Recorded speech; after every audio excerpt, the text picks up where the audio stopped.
សួស្តីបងប្អូនទាំងអស់គ្នាចាវីដេអូមួយនេះខ្ញុំនឹងបង្ហាញពីរបៀបលាយលាបមុខពេលយប់ហើយគ្រឿងផ្សំរបស់វាមានគ្រីមរមៀតគ្រីមក្រូច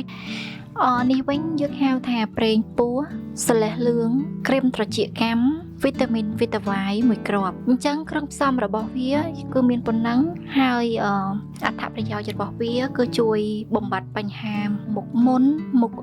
ខ្មោចប្រហោងហើយមួយវិញទៀតគឺជួយបំបត្តិមុខជាំមុខស្ដើងជាពិសេសនោះជួយស្បែកមុខសចាអ្នកដែលមានអាចរុយក៏បាត់ដែរណាឥឡូវយើងមកចាប់ផ្ដើមលាយវិញចានេះជាប្រភេទគ្រីមទេអញ្ចឹងយើងដាក់មួយមុខណាចូលមុនក៏បានដែរ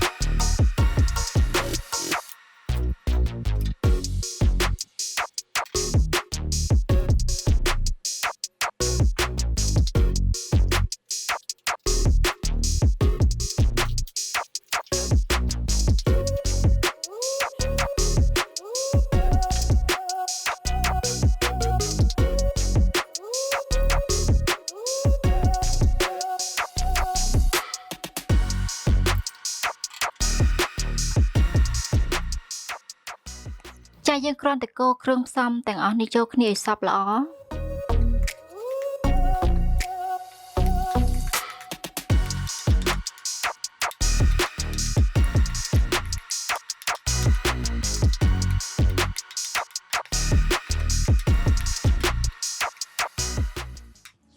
ចាអញ្ចឹងសាច់លេយើងគឺលាយហើយរួចរាល់អស់ហើយចាបងប្អូនគ្រាន់តែយកខ្លងយកមកដាក់ឲ្យស្អាតហើយទុកកន្លែងដែលត្រជាក់កុំទុកកន្លែងដែលក្តៅបើបងប្អូនទុកកន្លែងក្តៅត្រូវកម្ដៅថ្ងៃអញ្ចឹងទៅវាធ្វើឲ្យសាច់លេរបស់យើងខូចចាកុំភ្លេចលាយតាមវីដេអូនេះទាំងអស់គ្នា